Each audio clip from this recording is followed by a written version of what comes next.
दोस्तों, स्वागत है आपका हमारे चैनल आर के वर्मा में मुल्ला नसरुद्दीन की छोटी छोटी बहुत मजेदार कहानियां। खोजा की बुद्धिमानी। दोस्तों, नंगर में एक सेठ के घर चोरी हो गई। चोर सेठ के घर में रखे आभूषण, नकदी आदि सभी चुरा ले गए। सेठ का ध्यान सबसे पहले अपने नौकरों पर ही गया, लेकिन कोई भी नौकर गायब नहीं था। तब वह नसरुद्दीन खोजा के पास पहुंचा, जो उन दिनों बादशाह का सहायक बना हुआ था।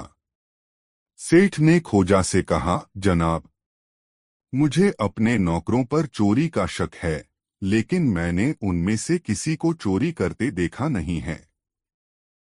अब आप ही मेहरबानी करके मेरे यहाँ चोरी करने वाले का पता लगाकर उसे सजा दीजिए, ताकि चोरी हुआ मेरा धन मुझे वापस मिल सके। आप परेशान न हो सेठ जी, खोजा ने उसे आश्वस्त करते हुए कहा।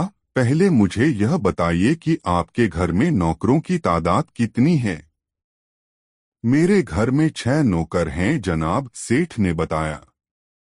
तब ठीक है, हम तुम्हारी हवेली पर चलते हैं। आप उन सबका परिचय करा देना। सेठ खोजा को अपनी हवेली में ले गया। उसने सभी नौकर खोजा के सामने पेश कर दिए। खोजा ने एक एक करके सभी का बारीकी से निरीक्षण किया, लेकिन सभी नौकरों के चेहरों पर किसी तरह के कोई भाव नहीं दिखाई दिए। लेकिन खोजा ने हिम्मत नहीं हारी। उसने एक तरकीब से काम लिया। उसने रुई का एक मजबूत धागा मंगवाया। उस धागे के उसने 6 बराबर बराबर के टुकड़े किए और धागे का एक एक टुकड़ा छहों को देते हुए कुछ मंत्र पढ़ते हुए बोला, मैंने इस धागे के बराबर बराबर टुकड़े कर तुम 6 व्यक्तियों को दिए हैं। कल सुबह मैं फिर आऊंगा और इन धागे के टुकड़ों का परीक्षण करूंगा। तुम में से जिसने भी चोरी को होगी, उसका धागा 1 इंच बढ़ जाएगा। ऐसा कहकर उसने 6 नौकरों को अलग अलग कोठरियों में बंद करवा दिया, जिससे कि वे आपस में कोई बातचीत न कर सकें। फिर वह वहां से चला आया। अगले दिन सुबह के समय खोजा कुछ सिपाहियों को साथ लेकर सेठ की हवेली पर जा पहुंचा। उसने सभी 6 नौकरों को कोठरियों से बाहर निकलवाया और सभी से अपने अपने धागे के टुकड़े को दिखाने को कहा। परीक्षण करने पर उन नौकरों में से 5 के धागे तो ठीक उतने ही इंच मिले जितने इंच के उन्हें दिए गए थे, किंतु एक का धागा 1 इंच छोटा मिला। जब खोजा के सिपाहियों ने उस पर कोड़ा फटकारना शुरू किया, तो उसने सच्चाई उगल दी।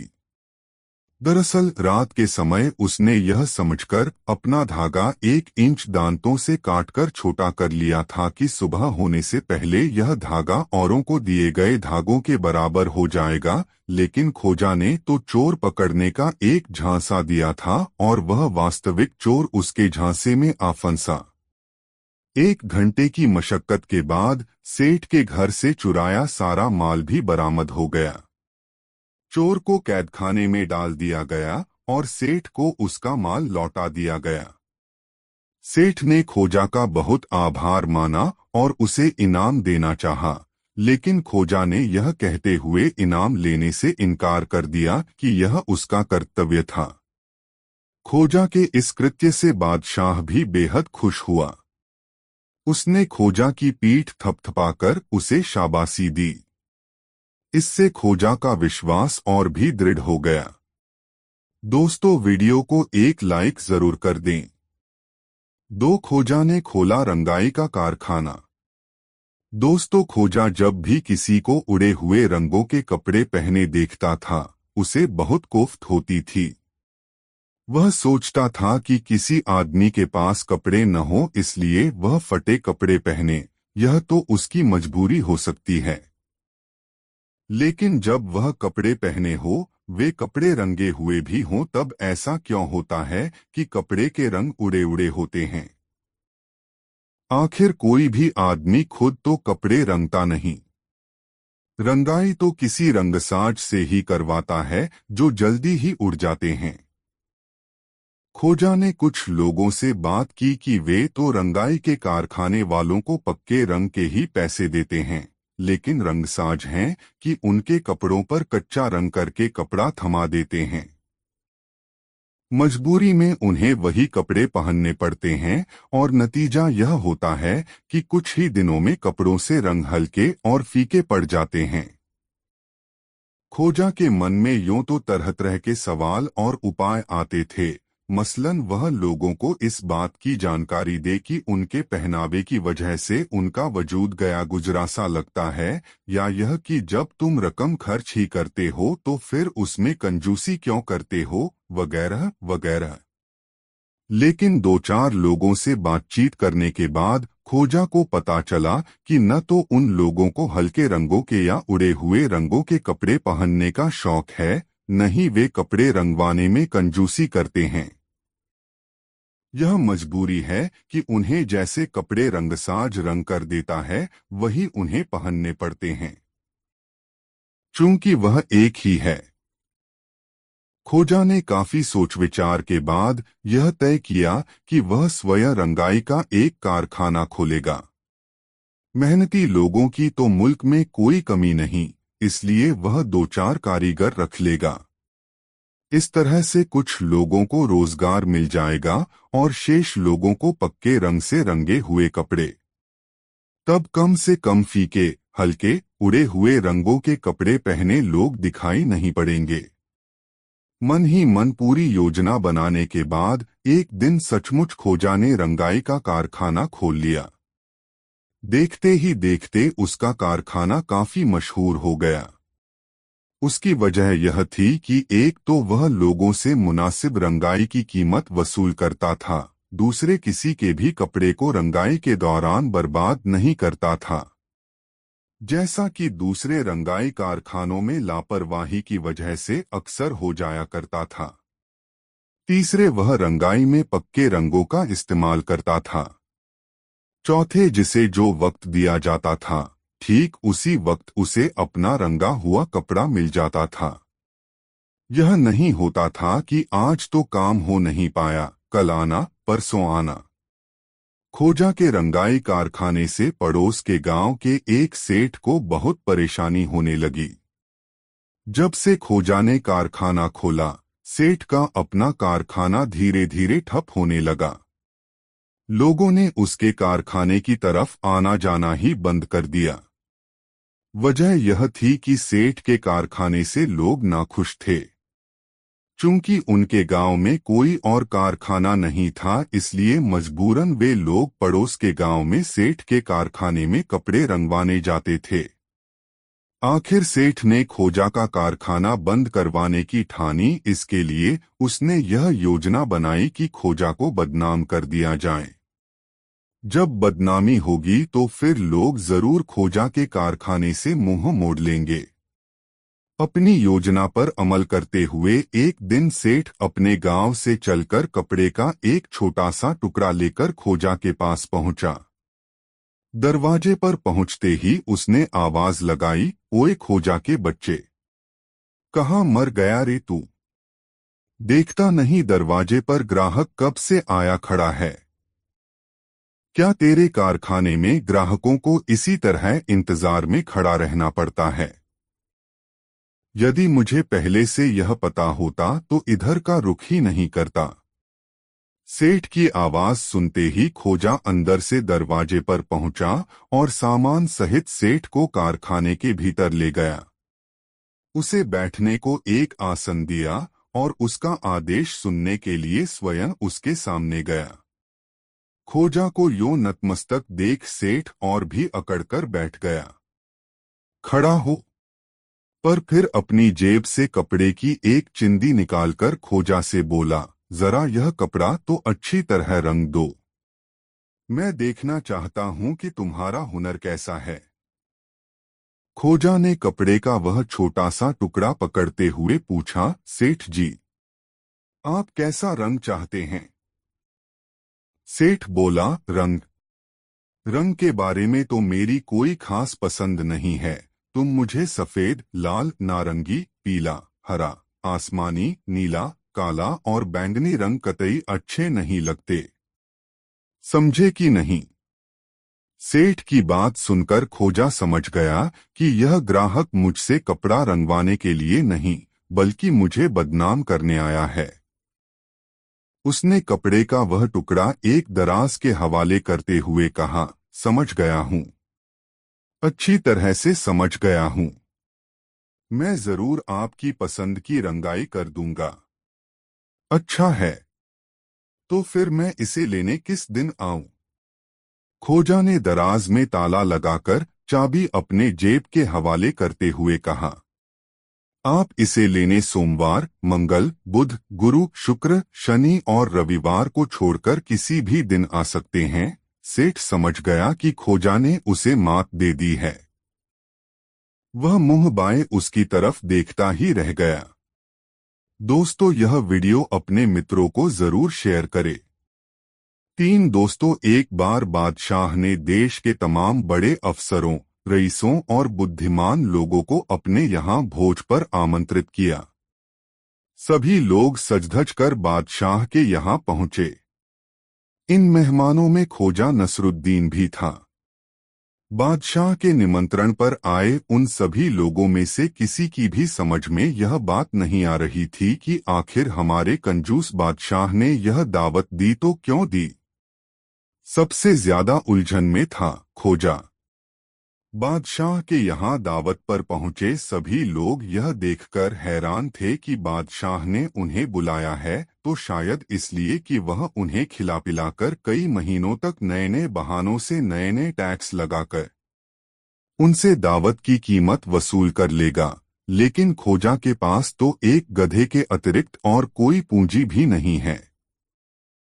वैसे भी बादशाह जिन दिनों बीमार चल रहा था तब खोजा ने दूर की सोची थी। उसके बाद तो बादशाह को खोजा की शक्ल भी नहीं देखनी चाहिए थी। खैर, दस्तरखान बिछे, सबने छक कर भोजन किया, डकारे ली और रवानगी की तैयारियां करने लगे। तभी देखते क्या हैं कि राजमहल के भीतर से कुछ राज कर्मचारी उपहारों के टोकरे लेकर आ रहे हैं। पहले तो उन्हें यही लगा कि जो उपहार लेकर वे यहाँ आए थे और बादशाह की नजर किए थे वही उपहार वापस आ रहे हैं, लेकिन जब तमाम टोकरों में एक जैसी चीजें ही नजर आईं तो उनका अंदाज गलत निकला। बादशाह ने तमाम मेहमानों को कपड़ों का एक जोड़ा भेंट किया। सबसे अंत में बारी आई खोजा की। उसे भी एक जोड़े कपड़ा भेंट किया गया। लेकिन खोजा को दिया गया जोड़ा बाकी तमाम जोड़ों से एकदम अलग था। वह जोड़ा आदमी के पहनने वाले कपड़े का न होकर गधे की पीठ पर रखे जाने वाले जामे का था। खोजा ने जैसे ही उस जोड़े को खेल कर देखा, उसे समझते देर नहीं लगी कि उसे अपमानित करने के उद्देश्य से ही उसे इस दावत में आमंत्रित किया गया है। सबके सामने बादशाह ने उसे यह जताने की कोशिश की है कि वह एक जोड़ी कपड़े के लायक भी नहीं है। बादशाह की निगाह में मुझे ज्यादा औकात मेरे गधे की है। फिर इससे पहले कि वहां मौजूद मेहमान खोजा की हंसी उड़ाएं, खोजा ने हंसते हुए कहा, मेहरबानो, आप सब देख रहे हैं कि बादशाह हुजूर मुझे आप सबसे ज्यादा पसंद करते हैं। इसीलिए उन्होंने आप सबको तो बाजार में मिलने वाले आम रेशम के कपड़े का जोड़ा दिया है, लेकिन मुझे तो उन्होंने स्वयं का जमा ही भेंट में दे दिया है। खोजा की बात सुनकर वहां उपस्थित सभी मेहमान ठहाके लगाकर हंसने लगे, लेकिन बादशाह के चेहरे पर जैसे कालिख ही पुत गई। वह मुंह फेरकर चुपचाप महल में चला गया। दोस्तों, कहानी कैसी लगी कमेंट में जरूर बताएं। 4 दोस्तों एक दिन बादशाह और खोजा एक साथ नहाने गए। रास्ते में एक जगह बिकने के लिए लाइन लगाकर बैठे गुलामों को देखकर बादशाह ने खोजा से पूछा, अगर मुझे बाजार में एक गुलाम के तौर पर बेचा जाए तो क्या कीमत मिलेगी? खोजा ने बोला, ज्यादा से ज्यादा 10 रुपए। यह सुनकर बादशाह गुस्से से आग बबूला हो गया। बौखलाकर बोला, तुम निहायत बेवकूफ आदमी हो। जान पड़ता है तुम्हारी अक्ल घास चरने गई हुई है। यह ठीक है कि इस समय मैंने हीरे जवाहरात नहीं पहने हुए हैं, लेकिन मैंने जो रेशमी गाउन पहना हुआ है उस अकेले की कीमत ही 10 रुपयों से कहीं ज्यादा होगी। खोजा ने कहा, आपने सही अंदाजा लगाया जहांपना। यकीनन इस गाउन की कीमत 10 रुपए से कहीं ज्यादा हो सकती है, लेकिन वह क्या है कि बाजार का चलन ही कुछ ऐसा है कि जो भी पुरानी चीज बिकने आती है उसकी पूरी कीमत कोई नहीं देता, आधी पौनी ही देता है। मैंने दरअसल इस गाउन की ही तो कीमत लगाई थी। और मेरी? बादशाह ने पूछ, आपकी भला कोई क्या कीमत लगाएगा? इस मुल्क में कोई इतना अक्लमंद नहीं जो यह जान सके कि आपका क्या इस्तेमाल हो सकता है। खोजा के कथन का बादशाह ने यह अर्थ लिया कि वह तो बेशकीमती है, इसलिए कोई उसे नहीं खरीदेगा। इसी खुशफहमी में फूलकर कुंपा हुए बादशाह ने बात बदलते हुए कहा, खोजा, तुम्हें अगर कभी धन और न्याय में से किसी एक चीज को चुनता पड़े तो तुम किसे चुनोगे? खोजा ने उत्तर दिया, धन को चुनूंगा। बादशाह ने हैरान होते हुए अगला सवाल किया, आखिर क्यों? तुम्हारी जगह अगर मैं होता तो जरूर न्याय को चुनता, धन को नहीं। धन तो आसानी से हासिल हो जाता है, पर न्याय मुश्किल से मिलता है कि नहीं? खोजा ने सफाई दी, जहांपना। आदमी दो किस्म की चीजों को पाने की तमन्ना पालता है। पहली तो वह चीज जिसका उसके पास अभाव हो, और दूसरी वह चीज जिसके मिलने की उसे थोड़ी बहुत उम्मीद हो। जो चीज जिस मुल्क में मिल ही न सके उस पाने की तमन्ना पालने का लोभ क्या? दोस्तों, वीडियो को एक लाइक जरूर कर दे। दोस्तों, एक की बात है, सूरज का गोला पश्चिम की पहाड़ियों के पीछे छिप गया था। सूरज छिपने के बाद मशरिक, मगरिब, सुमाल और जुनूब में फैली सुर्खी भी धीरे धीरे सिमटने लगी थी। फिजा में ऊंटों के गले में बंधी घंटी की घनघनाहट गूंज रही थी। एक काफिला बड़ी तेजी के साथ बुखारा शहर की तरफ बढ़ा जा रहा था। काफिले में सबसे पीछे एक गधे पर सवार जो शख्स था वह गर्दी गुब्बार में इस तरह लथपथ हो चुका था कि उसके तमाम बदन पर गर्द की एक मोटी तह जम चुकी थी, जिससे उसका चेहरा तक पहचान में न आता था। दीनहीन हालत में काफिले के पीछे गधे पर सवार चला आ रहा यह शख्स कोई और नहीं, मुल्ला नसरुद्दीन था। बुखारा का मनमौजी फक्कड़ इंसान, यतीमों और गरीबों का सहारा, सूदखोरों और जबरन टैक्स वसूल करने वालों का कट्टर दुश्मन, और बुखारा के अमीर की आंखों में चुभने वाला कांटा था मुल्ला नसरुद्दीन। अपने वफादार गधे के साथ शहर दर शहर खाक छानते हुए वह 10 बरस से अपने मादरे वतन बुखारा से दूर रहा था, लेकिन उसकी आंखों में हमेशा अपने वतन के मजलूम लोगों की चीखों पुकार, अमीर उमराओं के जुल्म कौंधते रहते थे। इन 10 वर्षों में वह बगदाद, इस्तांबुल, बख्शी सराय, तेहरान, तिफलिस, अखमेज और दमिश्क जैसे सभी मुल्कों में घूम आया था। वह जहां भी जाता गरीबों का मुहाफिज और जुल्म करने वाले अमीर उमरावों का दुश्मन बन जाता। वह गरीबों और यतीमों के दिलों में कभी न भुलाई जाने वाली यादें और जुल्म के पैरोकारों के दिलों में खौफ के साए छोड़ जाता। अब वह अपने प्यारे वतन बुखारा लौट रहा था ताकि बरसों से भटकती अपनी जिंदगी को वह कुछ चैन सुकून भरे ठहराव के पल दे सके। काफिले के पीछे चल रहा मुल्ला नसरुद्दीन हालांकि गरियो गुब्बार में पूरी तरह लथपथ हो चुका था, मगर फिर भी वह खुश था। इस धूल मिट्टी से उसे सोंधी सोंधी खुशबू आती महसूस हो रही थी। आखिर यह मिट्टी उसके अपने प्यारे वतन बुखारा की जो थी। काफिला जिस वक्त शहर की चारदीवारी के करीब पहुंचा, फाटक पर तैनात पहरेदार फाटक बंद कर रहे थे। काफिले के सरदार ने दूर से ही मोहरों से भरी थैली ऊपर उठाते हुए चिल्लाकर पहरेदारों से कहा, खुदा के वास्ते रुको, हमारा इंतजार करो। हवा की साय और घंटियों की घनघनाहट में पहरेदार उनकी आवाज न सुन सके और फासला होने के कारण उन्हें मोहरों से भरी थैली भी दिखाई न दी। फाटक बंद कर दिए गए, अंदर से मोटी मोटी सांकलें लगा दी गईं और पहरेदार बुर्जियों पर चढ़कर तोपों पर तैनात हो गए।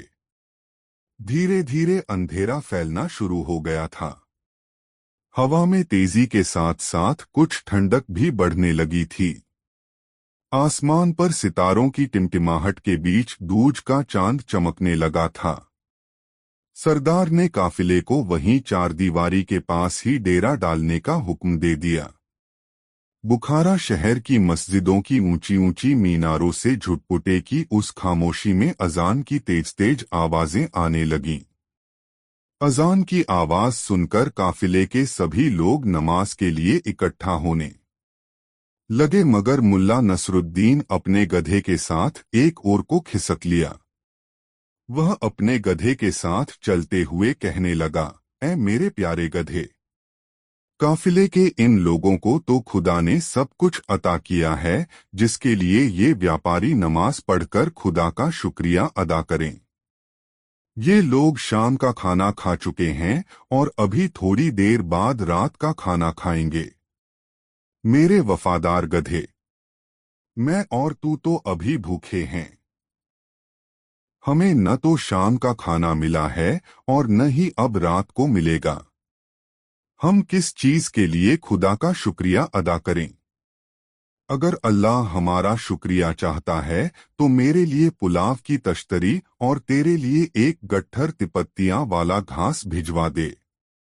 काफिले से काफी दूर आकर उसने अपने गधे को पगडंडी के किनारे एक पेड़ से बांध दिया और पास ही एक पत्थर अपने सिरहाने रखकर नंगी जमीन पर ही लेट गया। ऊपर टिमटिमाते सितारों भरे आसमान पर उसकी नजरें टिक गईं। आसमान में टिमटिमाते सितारों का जाल सा बुना हुआ था। पिछले 10 सालों से अक्सर इन सितारों को देखते देखते उसकी अच्छी खासी जान पहचान हो गई थी। अक्सर वह इन सितारों को निहारता रहता था, कभी बगदाद से, कभी इस्तांबुल से, कभी दमिश्क से तो कभी तेहरान से। तमाम शहरों से उसे आसमान और आसमान पर टिमटिमाते हुए सितारे एक ही जैसे लगते थे। वही गहरा और खामोश सा आसमान और वही टिमटिम करते जाने पहचाने सितारे। दुनिया भर के शहरों में सरहद ने आकर जो गहरी गहरी अपने पराये की खाई खोदी हुई हैं, ऐसा कुछ भी आसमान और उसके सितारों के दरमियान उसने कभी महसूस न किया था। उसे हमेशा यही लगता कि रातों की शांत व पवित्र दुआओं की आवाजें उसे बड़े धनवानों से भी धनवान बना देती थी, और आखिर वह खुद को धनवान महसूस करे भी क्यों नहीं। उसे वह सब कुछ हासिल था जो दुनिया के बड़े बड़े रईसों को भी हासिल न था। इस दुनिया में हर आदमी का अपना अपना नसीब होता है। भले ही अमीर लोग सोने चांदी के बर्तनों में खाना खाएं, लेकिन वे अपनी सभी रातें छत के नीचे गुजारने को ही मजबूर हैं। इस तरह मुल्ला नसरुद्दीन की तरह सर्द और सितारों भरे आसमान को निहारते हुए और कल्पना की उड़ान भरते हुए अमीर लोग कभी भी सोचने का मौका नहीं जुटा सकते, ऐसा उन बेचारों का नसीब कहाँ जो उन्हें इस तरह की सहूलियत मिल सके।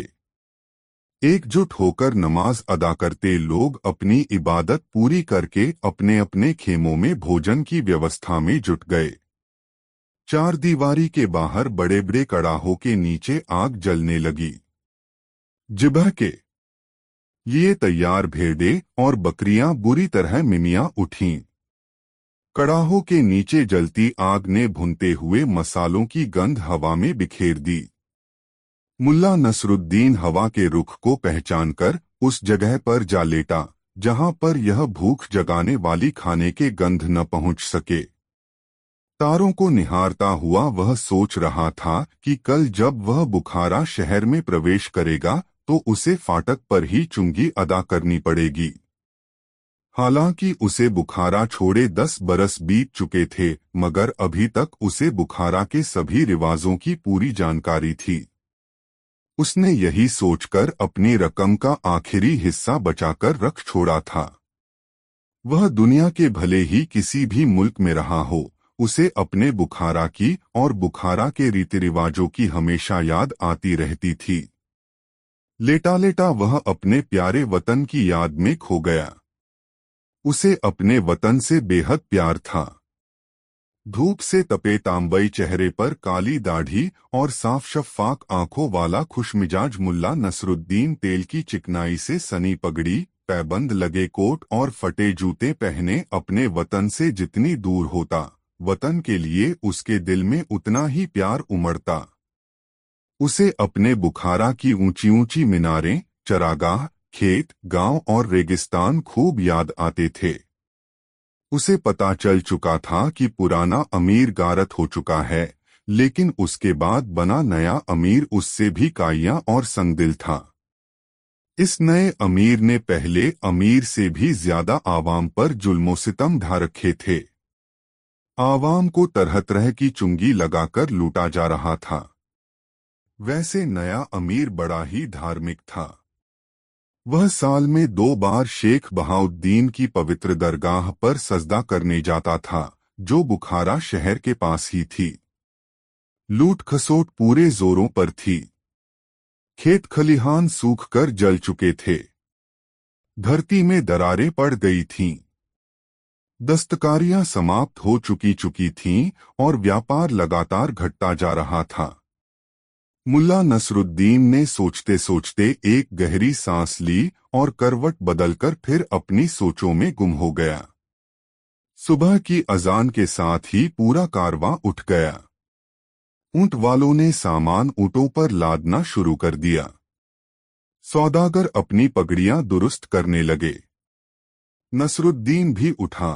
सबसे पहले अपनी अंटी में खुसी थैली टटोली, वह सलामत थी। फिर अपने गधे के करीब आकर उसकी पीठ पर हाथ फेरा। ऐ मेरे वफादार गधे, चल, अपने मुल्क में दाखिल होने का मुबारक वक्त आ गया है। ऊंटों के गले की घंटियां बस उठीं और कारवां फाटक की ओर बढ़ गया। फाटक में दाखिल होते ही सब एक ओर रुक गए। पूरी सड़क पहरेदारों ने घेरी हुई थी। सिपाहियों की तादाद भी काफी थी। कुछ तो कायदे से वर्दियां पहने थे, मगर कुछ लोग ऐसे भी थे जिन्हें वर्दी पहनने का सलीका तक न था। अमीर की नौकरी में अभी वे नए थे और उन्हें रिश्वतखोरी का पूरा मौका नहीं मिला था। वे चीख चिल्ला रहे थे, उस लूट के लिए लड़ाई झगड़ा और धक्का मुक्की कर रहे थे जो उन्हें व्यापारियों से हासिल होने वाली थी। फाटक के करीब ही एक चाय की दुकान थी। वर्दी पहने अफसर सा दिखाई देने वाला एक तुंदियल व्यक्ति बाहर आया। उसके पैरों में जूतियां थीं। उसके मोटे और थुलथुले चेहरे पर अय्याशी, बदकारी और जलालत के भाव स्पष्ट दिखाई दे रहे थे। उसने एक ललचाई नजर से व्यापारियों की ओर देखा, फिर बोला, है सौदागरों, बुखारा में तुम्हारा स्वागत है। खुदा करे तुम्हें अपने काम में, अपने इरादों में कामयाबी हासिल हो। ऐ व्यापारियों, आपको यह इल्म होना चाहिए कि अमीर का हुक्म है कि जो सौदागर अपने माल का मामूली सा हिस्सा भी छिपाने की कोशिश करेगा, उसे बेंत लगा लगाकर मार डाला जाएगा। यह सुनकर व्यापारी कुछ विचलित हुए और परेशानी की हालत में रंगी दाढ़ियां सहलाने लगे। कर अधिकारी बड़ी मशक्कत के बाद पहरेदारों की ओर पलटकर बोला, ऐ बुखारा के वफादारों, अपना काम शुरू करो। आदेश पाते ही सिपाही चीखते चिल्लाते ऊंटों पर झपट पड़े। वे खुशी से चीख चिल्ला रहे थे, जैसे किसी लूट में शरीक हो रहे हों और अधिक से अधिक माल एक दूसरे से पहले लूट लेना चाहते हों। सन के मोटे मोटे रस्से उन्होंने अपनी तलवारों से काट डाले और देखते ही देखते सामान की गांठें खोल डालीं। सड़क पर कीमती सामान बिखरा दिखाई देने लगा। इसमें कीमती कपड़ों के थान, चाय, काली मिर्च, कपूर, गुलाब के इत्र की शीशियां तथा तिब्बती औषधियों के डिब्बे थे। व्यापारी बेबस से खड़े सिपाहियों की लूट खसोट देख रहे थे। जिसके मन में जो आ रहा था, वह एक दूसरे की नजर बचाकर अपनी जेब के हवाले कर रहा था। केवल 2 घड़ी। यह सिलसिला केवल 2 घड़ी चला, फिर सभी सिपाही कर अधिकारी के पीछे जाकर खड़े हो गए। लूट के माल से भरी उनकी जेबें फटी जा रही थीं। फिर शुरू हुई शहर में आने और सामान लाने की वसूली।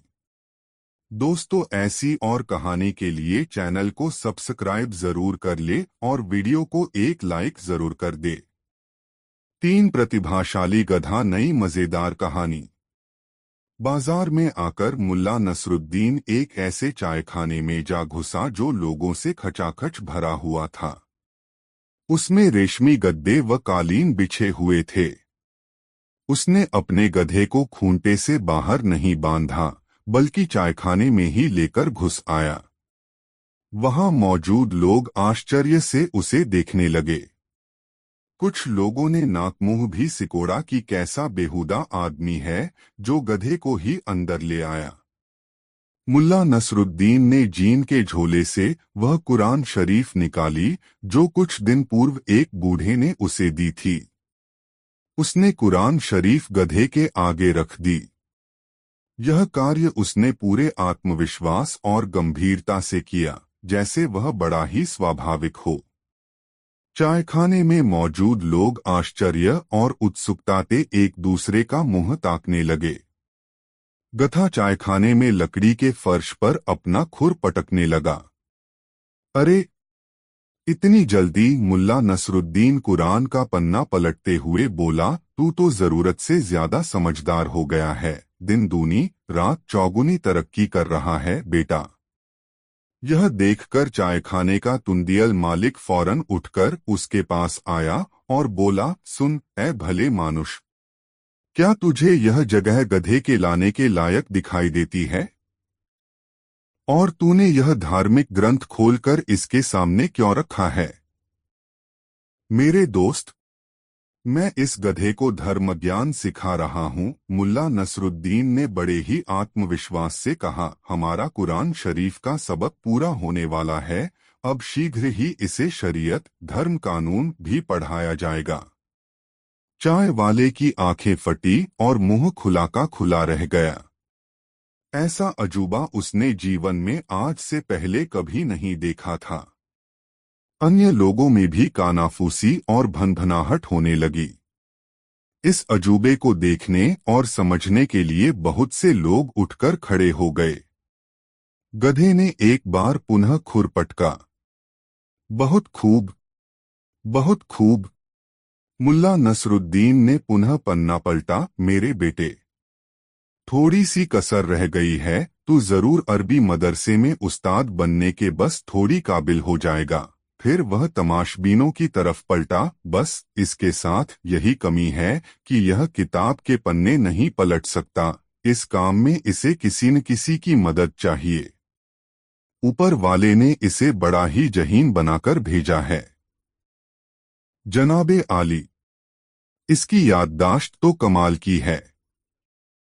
अल्लाह से बड़ी गलती लती हुई जो इसे उंगलियां न बख्शी। देखते ही देखते मुल्ला नसरुद्दीन के चारों ओर अच्छी खासी भीड़ जमा हो गई। अब मुल्ला नसरुद्दीन अपनी असलियत पर आ गया। समय कम था और उसे अभी काफी काम करना था।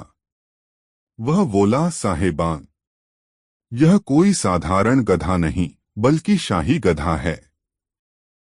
हमारे अमीर का गधा है। एक रोज अमीर ने मुझे अपने पास बुलाकर कहा कि क्या तुम हमारे गधे को दीनियात सिखा सकते हो ताकि यह हमारे जैसा अक्लमंद हो जाए। मैंने गधे का दिमागी मुआयना करके कहा कि ऐ सम्मानित अमीर, यह गधा उतना ही तेज दिमाग और प्रतिभाशाली है जितने कि आपके अन्य दरबारिया। मैं इसे धर्मज्ञान दीनियात सिखाने का बीड़ा उठाता हूँ और दावे से कह सकता हूँ कि यह उतना ही विद्वान हो जाएगा जितने कि आप खुद हैं, और हो सकता है कि यह आपसे भी आगे निकल जाए, मगर इसके लिए 20 साल का लंबा समय लग जाएगा। बस यह सुनते ही अमीर ने शाही खजाने से मुझे 5,000 सोने के तंके दिलवाए और कहा कि इसे ले जाओ और पढ़ाओ।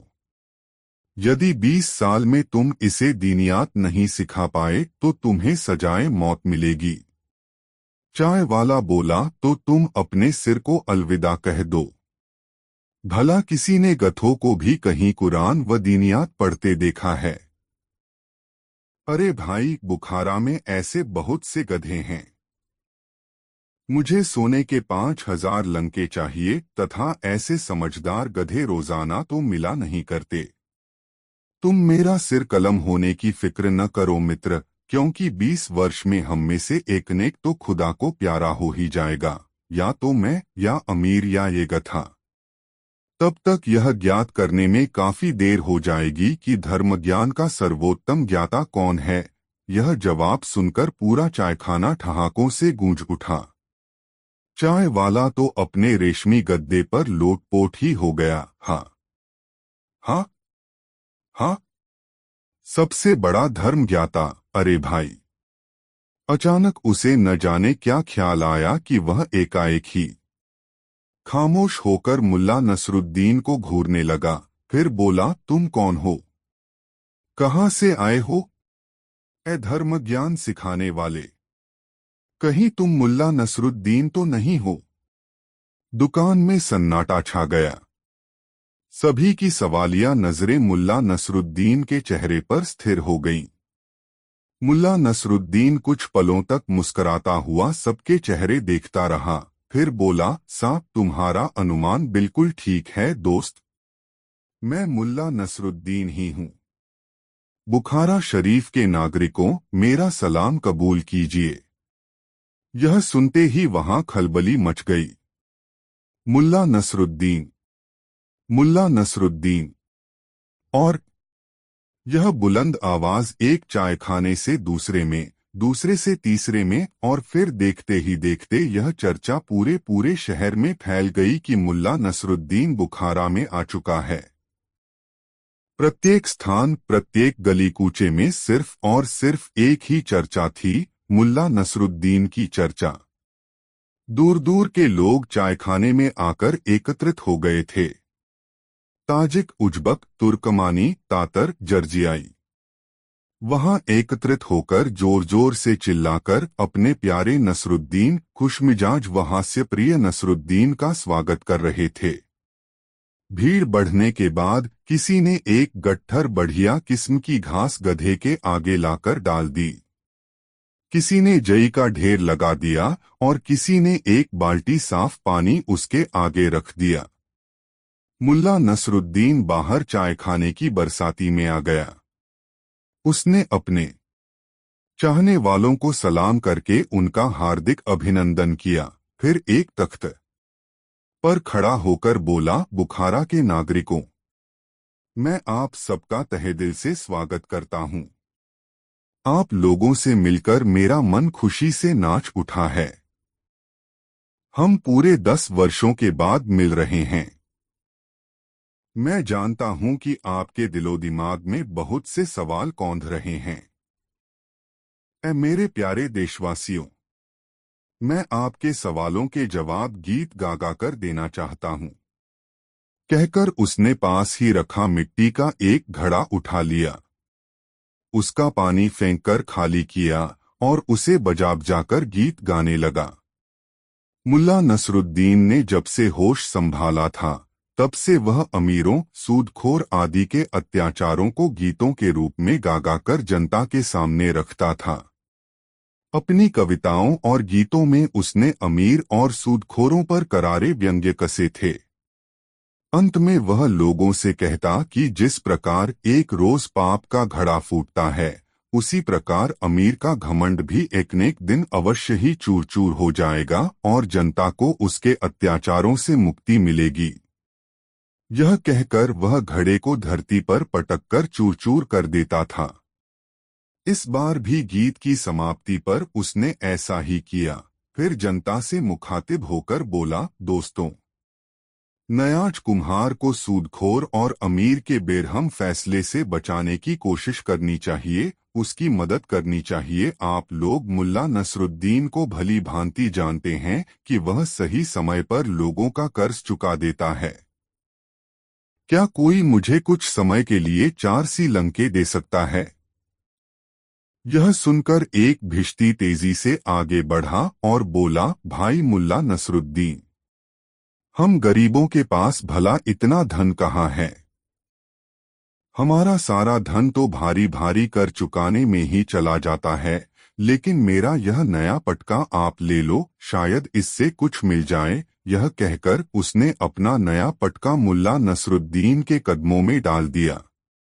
इसके साथ ही लोगों में सरगोशियां सी होने लगीं। फिर जैसे एकाएक ही सामूहिक आंदोलन सा फैल गया। देखते ही देखते उसके कदमों में पगड़ी, पटके, रुमाल, जूते और बर्तनों आदि का ढेर लगने लगा। तुंदियल चाय वाले ने भी 2 बेहतरीन चायदानियां व तांबे की 2 तश्तरियां लाकर उसके कदमों में रख दी। देखते ही देखते सामान का बड़ा सा ढेर हो गया। बुखारा के नेक व रहमदिल नागरिकों, मुल्ला नसरुद्दीन बोला, बस बस, बहुत सामान हो गया। अब मैं नीलामी शुरू करता हूँ। यह रहा भिश्ती का पटका, जो इसे खरीदेगा उसे प्यास नहीं सताएगी। ये रहे कुछ मरम्मत किए पुराने जूते जो कि मक्का हो आए हैं। इन्हें पहनने वाले को जियारत, तीर्थ यात्रा का सुख मिलेगा। ये सभी सामान बहुत सस्ते में बिक रहा है, जल्दी करो। मुल्ला नसरुद्दीन चिल्ला रहा था, मगर जनता गुमसुम सी चुपचाप खड़ी थी। अमीर और सूदखोर के अत्याचारों से दुहखी जनता की जेब खाली थी। दोस्तों, वीडियो कैसा लगा कमेंट में जरूर बताएं। 2 मुल्ला के ख्याली पुलाव मजेदार कहानी। अपने गधे पर सवार मुल्ला नसरुद्दीन चला जा रहा था। कहाँ जा रहा था, यह उसे खुद पता नहीं था। वह तो गधे की पीठ पर बैठा ख्याली पुलाव पका रहा था। मैं 4 दुकानें खरीदूंगा, एक कुम्हार की, एक जीनसाज की, एक दर्जी की और एक मोची की। हर दुकान में 2 कारीगर रखूंगा, बस। अपना काम तो सिर्फ पैसा बटोरना, बस। फिर 1-2 साल में ही रईस बन जाऊंगा। मकान, हाँ, मकान भी तो खरीदूंगा। हाँ, उसमें एक बाग भी होगा। बाग में फव्वारे होंगे, पेड़ होंगे, पौधे होंगे, पेड़ों पर पिंजरे लटके होंगे जिनमें चिड़ियां चहचहा रही होंगी। शादी, अरे हाँ भाई, शादी भी करूंगा। ज्यादा नहीं, बस 2 शादियां करूंगा। हर बीवी से 3 या 4 लड़के होंगे। वाह, मजा आ जाएगा। फिर उनकी शादियां। अपने ही विचारों में गुम मुल्ला नसरुद्दीन को दीन दुनिया की कोई खबर ही नहीं थी। उसका गधा किस ओर जा रहा था, इसका भी उसे कोई इल्म नहीं था। वह तो बस अपने ख्यालों की दुनिया में खोया हुआ था। उसका गधा भी मालिक को लापरवाह जानकर अपनी बदकारी पर उतर आया था। सामने ही एक छोटी सी खाई पर पुल बना था, मगर वह शैतान पुल पर न जाकर दाईं ओर मुड़ गया। उसका इरादा छलांग लगाकर खाई पार करने का था, और ऐसा ही उसने किया भी। उसने अपनी चाल तेज की और दौड़कर छलांग लगा दी। उधर मुल्ला नसरुद्दीन अपने लड़कों के ख्याल में उलझा हुआ था।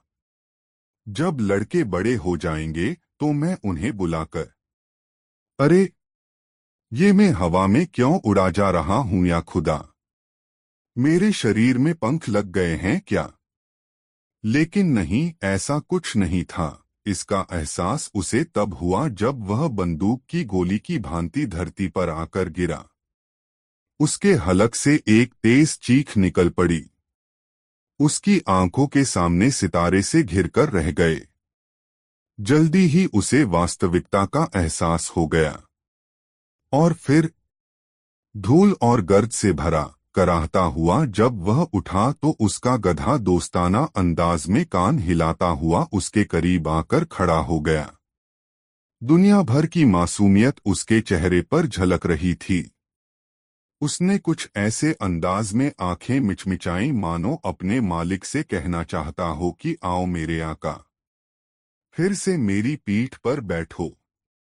अबे नमकहराम, गुस्ताख, मेरे बाप दादाओं के नामालूम किन गुनाहों की सजा के रूप में इस जन्म में तेरा मेरा साथ बना है। या मेरे खुदा, इस लकड़बग्घे, न जाने मुल्ला नसरुद्दीन उसे अभी कितनी गालियां और देता कि तभी उसकी नजर वहीं एक टूटी हुई दीवार के पास बैठे कुछ लोगों पर पड़ी और वह खामोश हो गया। 3 दूर का चचेरा भाई बहुत मजेदार कहानी। खुरदरे चेहरे वाले नौकर ने अपने घोड़े का रुख गली की ओर किया, फिर पलटकर नसरुद्दीन से बोला, अच्छा दोस्त, अब मैं चलता हूँ। तुम मुझे मिले ही नहीं, न जाने तुम्हें जमी खा गई या आसमान निगल गया। वैसे आज हमने बड़े सवाब का काम किया है। हाँ मेरे मेहरबान, भले और वफादार नौकर, तुम्हें सचमुच अपने मालिक की रूह की कितनी चिंता है।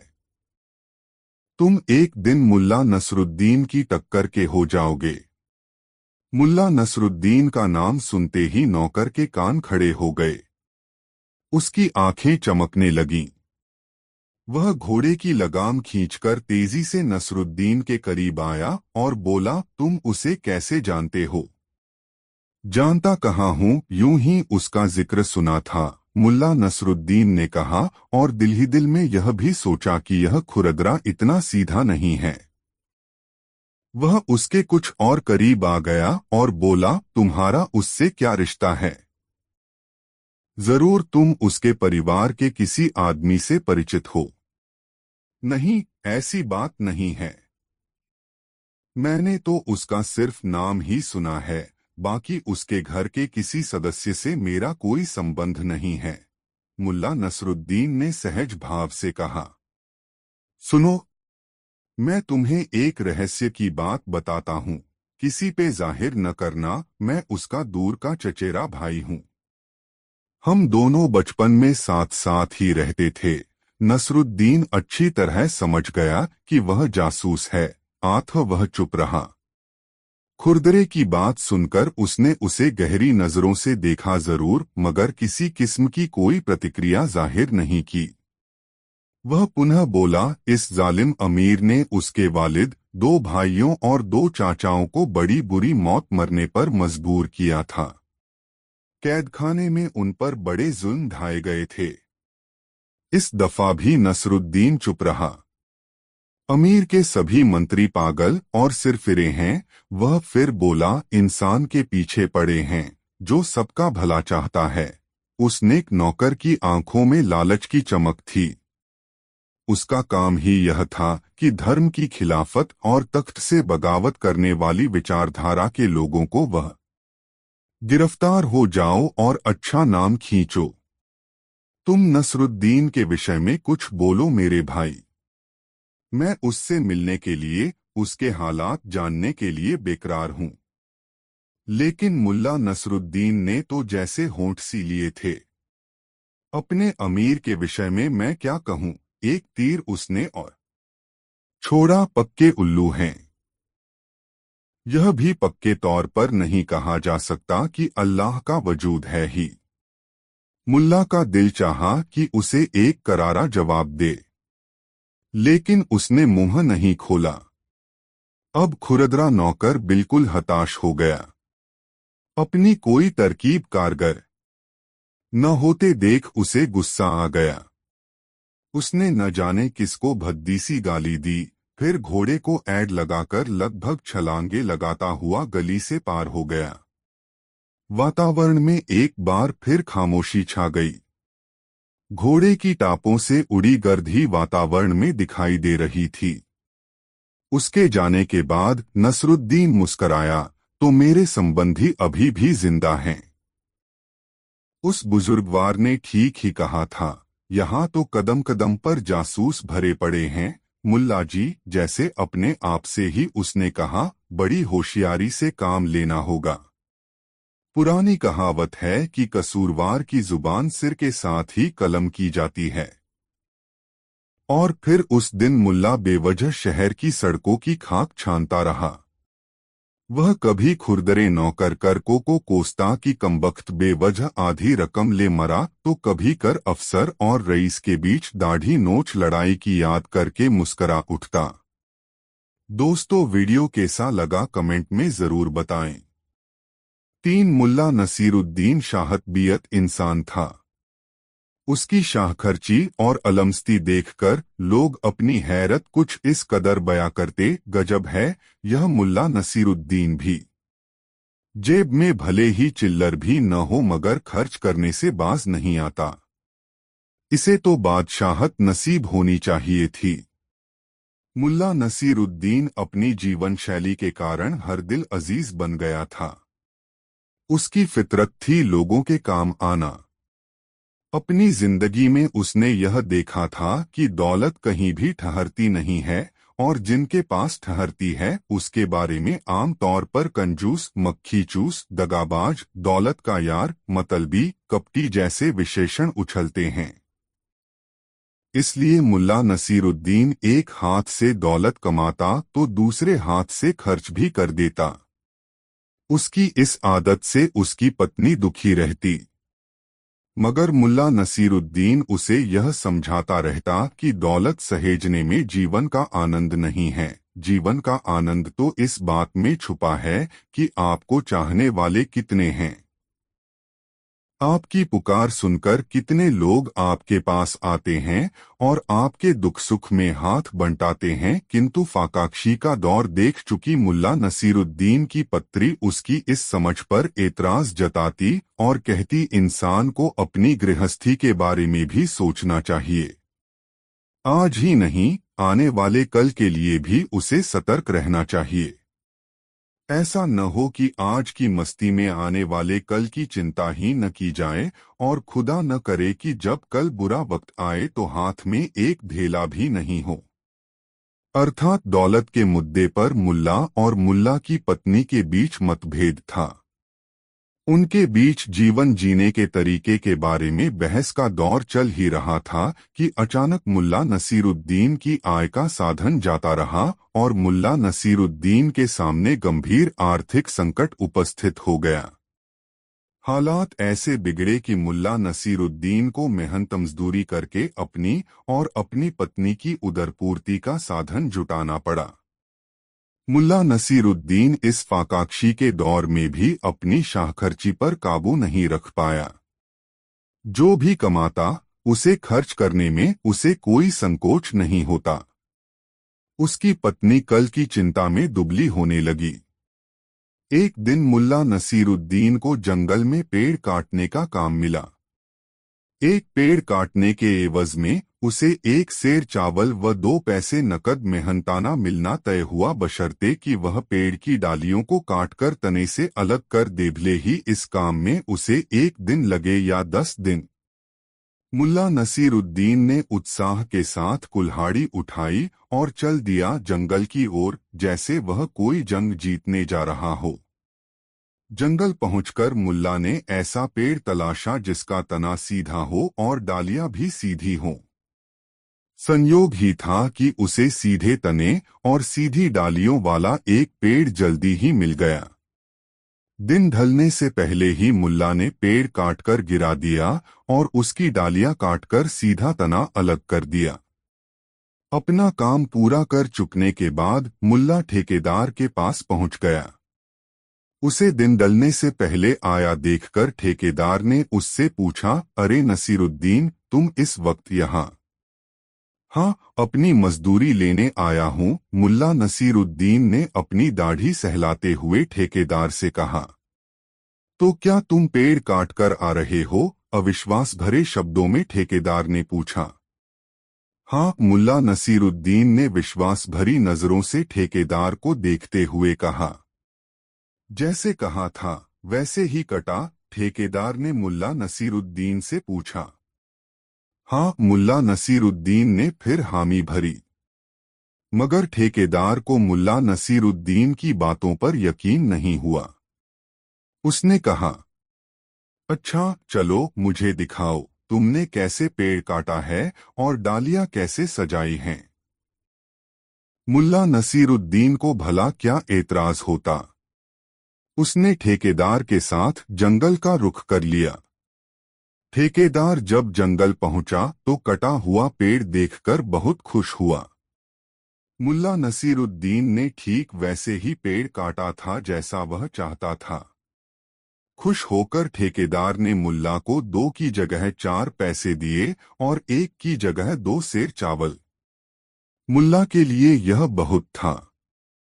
घर में पत्नी के सिवा और कोई सगा संबंधी तो था नहीं, इसलिए मुल्ला ने सोचा इतना चावल दोनों पति पत्नी के लिए कुछ दिनों की जरूरतें पूरी कर देगा। घर पहुंचकर मुल्ला ने पत्नी को चावल का थैला थमाते हुए कहा, आज पुलाव बना लो, मैं घी और गोश्त लेकर आता हूँ। मजदूरी में 4 पैसे भी मिले हैं, मैं 2 पैसे लेकर जाता हूँ और ये 2 पैसे तुम रख लो। जब कोई जरूरत हो खर्च कर लेना। मैं समझता हूँ कि 1 पैसे का घी और 1 पैसे का गोश्त काफी होगा। मैं अपने दोस्तों को भी बुला लूंगा। बहुत दिन हुए किसी को हमने खिलाया नहीं। इतना कहकर मुल्ला नसीरुद्दीन ने अपनी पत्नी को 2 पैसे दे दिए और खुद झोला लेकर सामान खरीदने निकल गया। गोश्त और घी लेकर मुल्ला जल्दी ही घर लौट आया और पत्नी से कहा, तुम पुलाव पकाओ, मैं अपने दोस्तों को बुलाने जा रहा हूँ। मुल्ला के जाने के बाद उसकी पत्नी ने सोचा कि इस आदमी का दिमाग नहीं बदला। इतनी बुरी हालत में भी फिजूल खर्ची की आदत नहीं गई। आखिर क्या जरूरत आ गई दोस्तों को दावत देने की। अच्छा, आने दो दोस्तों को, खिलाती हूँ पुलाव। उसने गोश्त और घी छुपाकर रख दिया और खुद रसोई में बैठकर रोने लगी। जब मुल्ला नसीरुद्दीन अपने 4 दोस्तों के साथ अपने घर लौटा तब पत्नी को विलाप करते पाया। मुल्ला चकित होकर अपनी पत्नी को देखते हुए सोचने लगा, अरे क्या हुआ इसे, अभी तो भली चंगी थी, अब ऐसे रो रही है कि मानो दुखों का पहाड़ टूट पड़ा हो इस पर। ऐसा सोचते हुए मुल्ला नसीरुद्दीन ने उससे पूछा, अरे क्या हुआ तुम्हें, इस तरह बिल्ख बिल्ख कर क्यों रो रही हो, होना क्या है।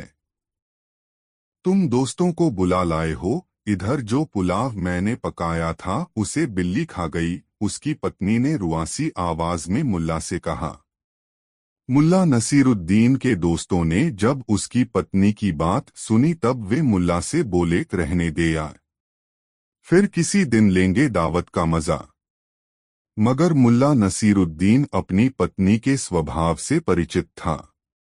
उसे विश्वास नहीं हुआ कि 6 आदमी के लिए बना पुलाव एक अकेली बिल्ली गटक जाएगी। उसने बहुत सहज भाव से अपनी पत्नी से पूछा, कितने चावल का पुलाव पकाया था। 1 सेर, उसकी पत्नी ने जवाब दिया। और उसमें गोश्त कितना मिलाया, मुल्ला ने पूछा। जितना लाए थे उसका चौथाई, मुल्ला की पत्नी ने जवाब दिया। तो 1 सेर चावल और आधा सेर गोश्त, कुल मिलाकर 1.5 सेर। और चावल में पानी भी जज्ब हुआ होगा। मुल्ला ने बदबुदाते हुए पत्नी से पूछा, तो लगभग 2 सेर पुलाव बिल्ली खा गई। और बिना उसके उत्तर की प्रतीक्षा किए वह दूसरे कमरे की ओर बढ़ गया। कमरे में उसकी पालतू बिल्ली थी, न छोटी और न बड़ी, मझोले कद की। उसने बिल्ली को गोद में उठा लिया और पत्नी के पास आया तथा पूछा, इसी बिल्ली ने पुलाव खा लिया न। बिल्ली को देखकर मुल्ला नसीरुद्दीन की पत्री सहम गई और उसने गर्दन हिलाकर हामी भर दी। दरअसल मुल्ला नसीरुद्दीन ने भांप लिया था कि उसकी पत्नी झूठ बोल रही है, मगर वह उसे सबूत के साथ यह बतलाना चाह रहा था कि वह झूठ बोल रही है।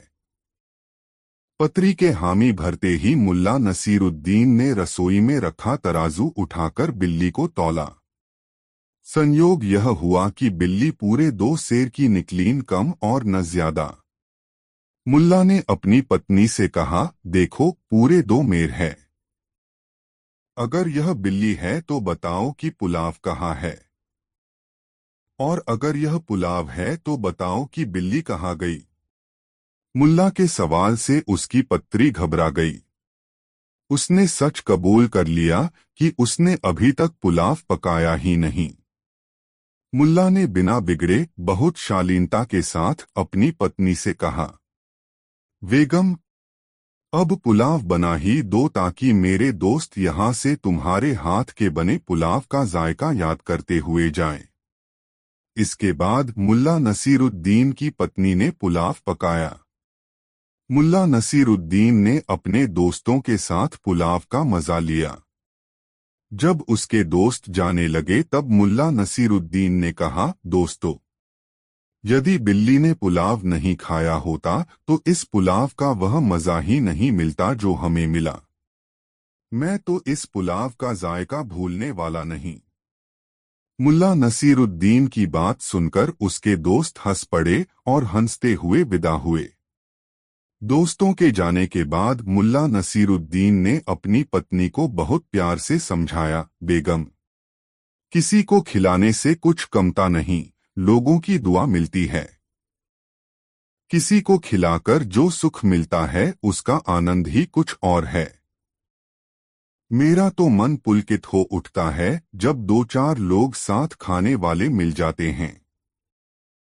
उसकी बात सुनकर उसकी पत्नी अपने किए पर बहुत शर्मिंदा हुई और भविष्य में कभी भी ऐसा नहीं करने का वचन मुल्ला नसीरुद्दीन को दिया। वह अपनी पत्नी की बात सुनकर गुनगुनाने लगा, खाने वाले हम हैं, खिलाने वाला वो। दोस्तों, वीडियो को एक लाइक जरूर कर दे। 5 दोस्तों, खोजा के गांव में एक आलसी रहता था। इस आदमी को जबरदस्ती किसी के भी गले पड़ जाने की आदत थी। इस आदत की वजह से वहां अधिकांश लोग उससे कन्नी काटते थे। वही यह आदमी अपनी इसी आदत के चलते काम न करने की अपनी जन्मजात आदत को बरकरार रखे हुए थे। चूंकि उसे खुद तो कोई काम करने की आदत नहीं थी, इसलिए जब भी उसे होता वह ऐसे आदमी के पीछे लग जाता था जो उस काम को कर सकता था। खोजा बहुत दिनों से उस आदमी को सबक सिखाने की योजना बना रहा था, लेकिन इस योजना को सफल बनाने में कामयाब खोजा से टकराया नहीं था। हाँ, खोजा ने इसके बारे में कई लोगों से सुना जरूर था कि वह महाआलसी है। अपना काम निकालने के लिए किसी के भी पीछे भूत की तरह पद जाता है। संयोग से एक दिन वह आदमी खोजा से टकरा गया। खोजा ने उससे बेहद सलीके से बातचीत की और विदा लेने से पहले उसे अपने घर खाने की दावत भी दे दी। उस दिन वह आदमी खोजा के घर सुबह सवेरे ही पहुंच गया। पहुंचना ही था, चूंकि जीवन में पहली बार किसी ने उसे अपने घर बुलाया था। इसलिए उसने पिछले 3 दिन से खिन भी खाना तलाशने की कोशिश ही नहीं की थी। मन ही मन उसने तय कर लिया था कि चौथे दिन खोजा के घर जाना ही है, तब पेट भर कर खाऊंगा। खोजा के घर पहुंचकर उसने बाहर से ही ऊंची आवाज में खोजा को निर्देश दिया, खोजा, कुछ पानी तो ले आओ। खाने से पहले जरा हाथ धो लूं। खोजा उसके लिए पानी ले आया। पानी उसके हाथ पर डालता